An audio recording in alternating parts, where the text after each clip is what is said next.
dia, bom dia. Bom dia, paz do Senhor a todos. Estão me escutando direitinho? Se quiser chegar um pouquinho mais para frente, eu agradeço. Se preocupe não, que eu não vou gritar não. Só se for necessário. Como o pastor Tiago falou, a gente está passando por uma série de estudos através dos milagres de Jesus Cristo. E a maioria dessas passagens se encontra no livro de Mateus. O pastor Tiago me pediu para falar sobre os milagres que ocorrem no capítulo 14 de Mateus.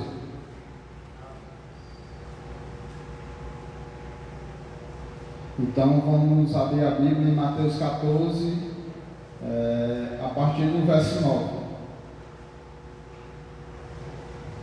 Quero ser bem breve porque o tempo é curto e também porque o capítulo fala por si só.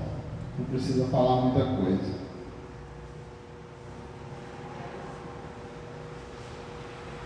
Todos acharam?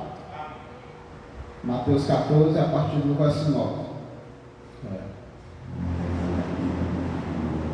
O rei afligiu-se mais por causa do juramento e dos que estavam à mesa com ele. Ordenou que lhe desse e mandou degolar João no cárcere.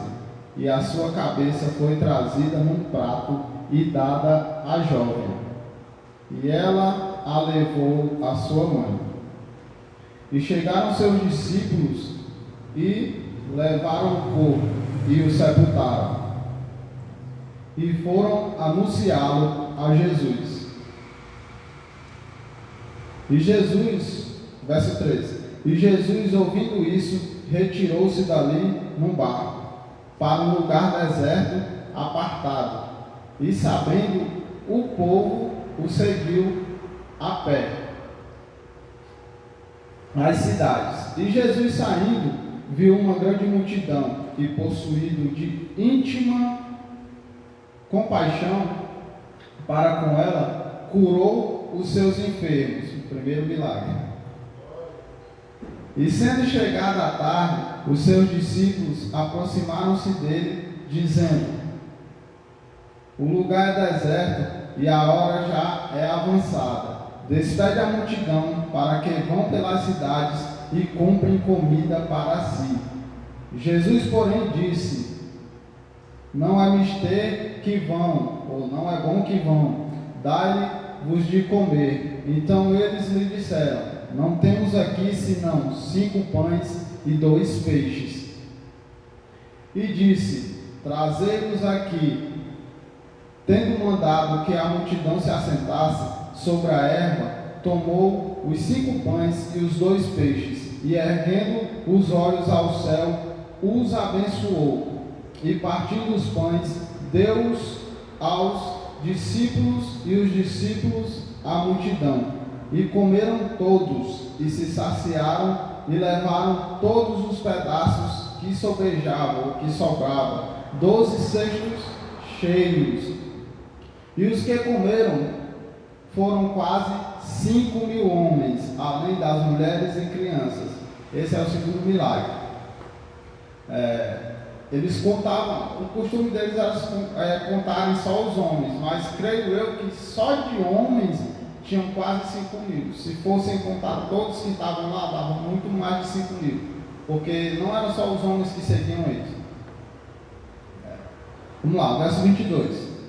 E logo Jesus ordenou que os seus discípulos entrassem no barco e fossem adiante para outra banda, enquanto despedia a multidão.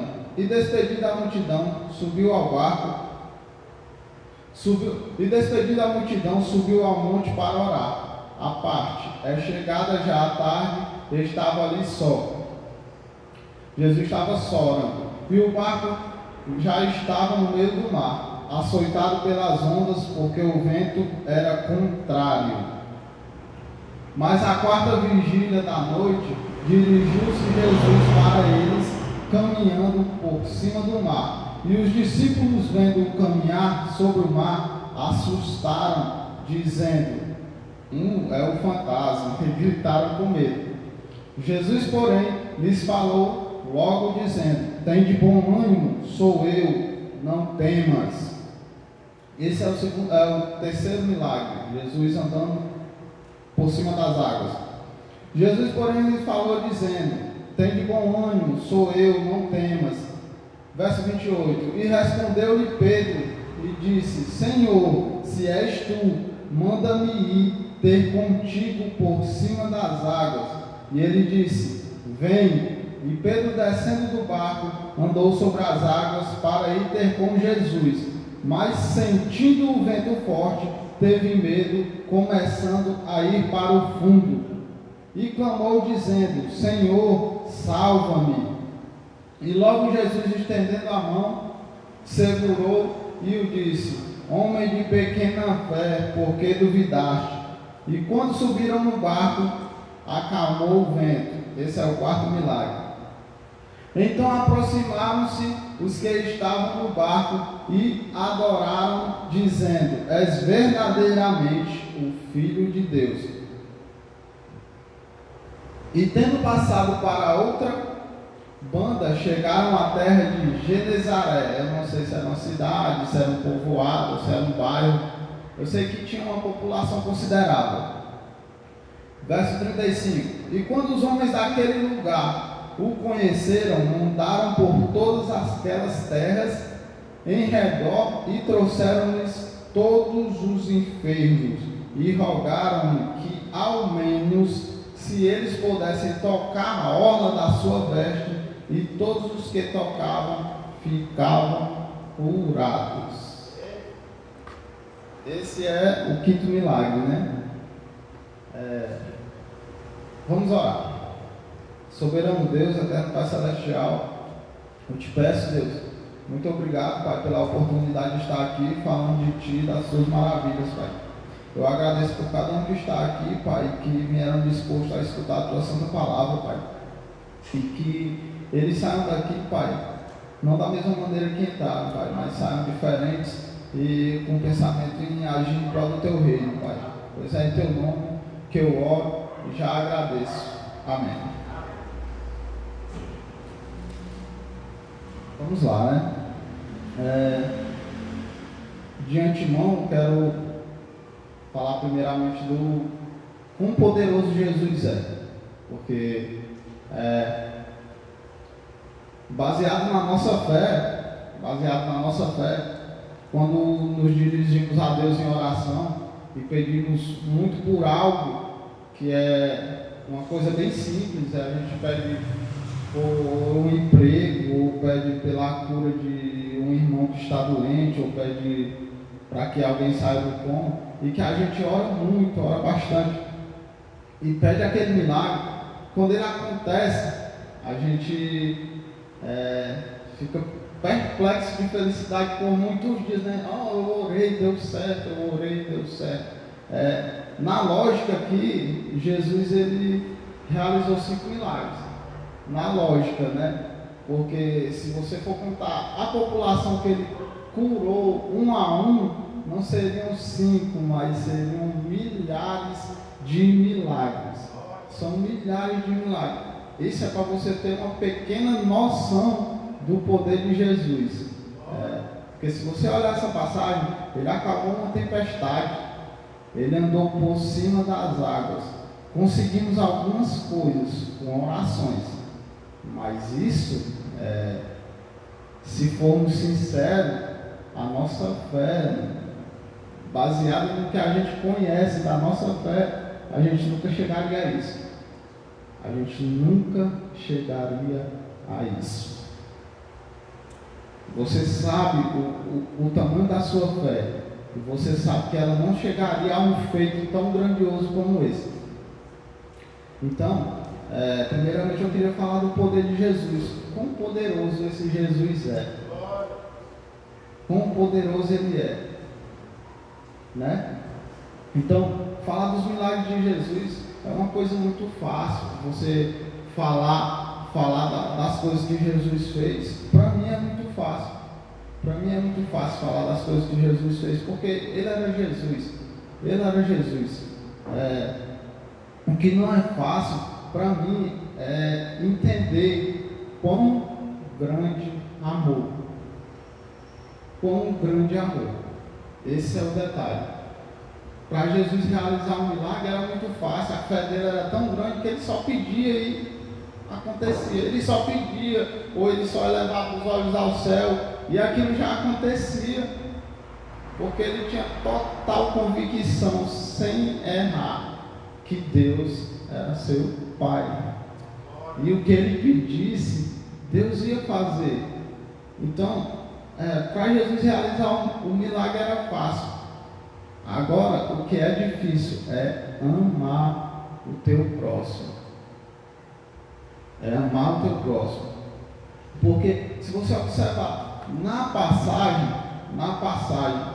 Jesus se retirou para lamentar a morte de João Batista. Creio eu que dos discípulos, João era o que Jesus tinha mais apreço. João, no meu ver, a Bíblia não fala, ou se fala eu não sei, mas no meu ver, João era o melhor amigo de Jesus. No meu ver, João era o melhor amigo de Jesus. E creio eu que ele saiu para lamentar a morte de João.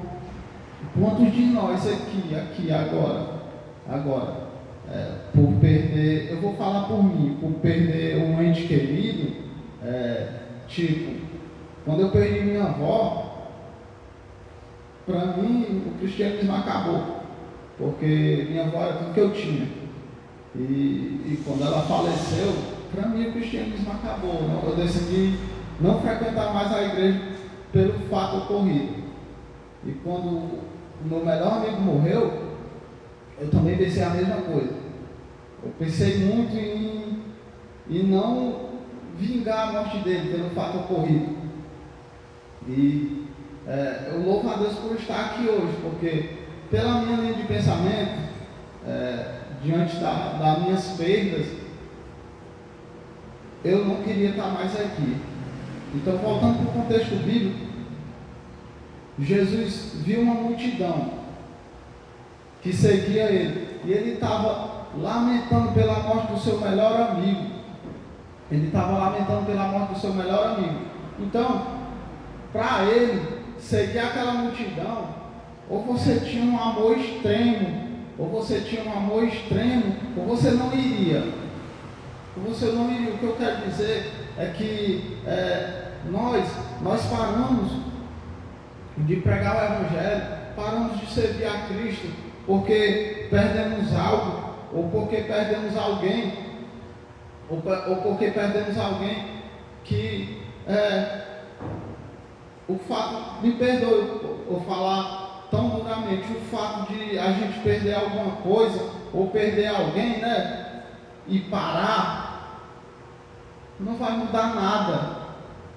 Se você parar, aquela pessoa não vai voltar. Se você continuar lamentando, se você continuar chorando, aquela pessoa não vai voltar. Aquilo que você perdeu não vai voltar. Mas se você fizer como Jesus Cristo, se você levantar a sua cabeça e se você colocar no seu coração que o seu próximo, aquela pessoa que precisa de você, que está viva, se você botar no seu coração Deus o pensamento de Jesus, que aquela pessoa que está viva precisa de você, aí então alguma coisa vai mudar. Porque o teu passado, tu não pode trazer ele à tona de volta não, ele já passou. Mas tu pode escrever o teu futuro a partir daí. Imagine quantas pessoas você poderia ajudar com uma simples palavra. Quantas pessoas você poderia ajudar com uma simples palavra? Mas a gente prefere lamentar dentro de casa, ou dizer que tem medo, que não tem coragem,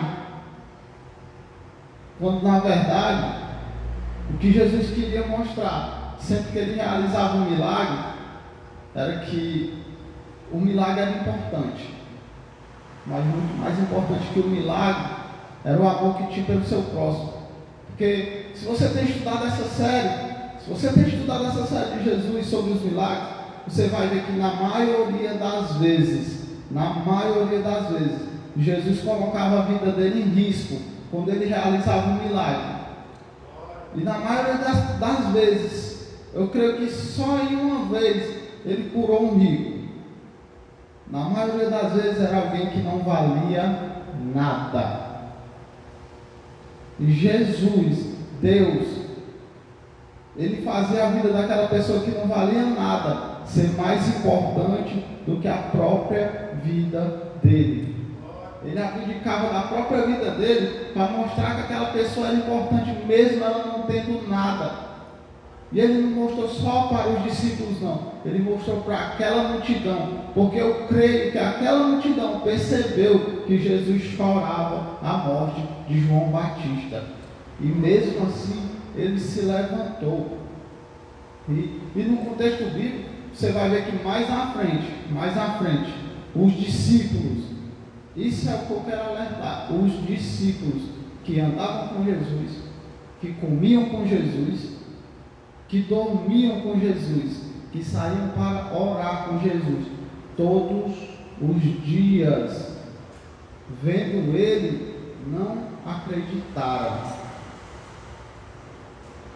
Não acreditaram nele. Quantos de nós aqui desacreditamos do poder que Jesus tinha? Não é diferente daquela época. Não tem nada diferente daquela época. O Jesus é o mesmo. Esse Jesus é o Jesus que deu a vida por você. Esse Jesus é o Jesus que não morreu. Esse Jesus é o Jesus que ainda realiza milagres. Ou você acha que um viciado em crack, 10 anos viciado, saiu porque se tratou? Porque os remédios ajudaram ele? Você acha que uma pessoa que está 8 anos em coma, se acorda do nada, foi medicamento? É o mesmo milagre, só que de uma forma diferente. Jesus é didático, ele fala com você através de épocas. Naquela época foi preciso aquele milagre. Nessa época a gente só precisa acreditar no milagre. A gente só precisa acreditar que realmente aconteceu. Então, voltando ao assunto, aqueles homens que andavam com Jesus todos os dias tiveram medo por não acreditar que realmente era ele. A prova disso foi Pedro, que pediu para ir com ele. Pedro pediu para ir com ele, sabendo que era ele. Pediu para ir com ele, mas para piorar, Pedro teve medo. Ao lado de Jesus, Pedro teve medo. Com a ordem de Jesus, vem, Pedro teve medo. Ele estava olhando para Jesus. Porque sentir medo é normal, querido. É normal. Mas isso não deve te parar. O medo ele não deve te parar por nada. Quantas vezes eu falando de mim, não das pessoas que estão aqui, quantas vezes eu saí na rua e eu ouvi a voz de Deus dizendo, vai, prega. Eu ouvi a voz de Deus, não foi uma nem duas vezes. Passou uma pessoa na rua, ei, aquela pessoa está precisando de tu, vai, prega.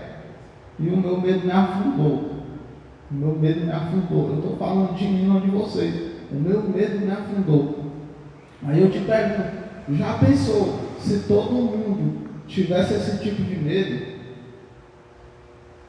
Você já parou para imaginar que se todo mundo tivesse esse medo de falar de Jesus?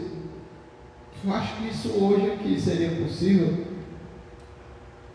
Talvez fosse possível, porque a obra de Deus nunca para. Mas talvez fosse possível para outras pessoas, não para nós que estamos aqui.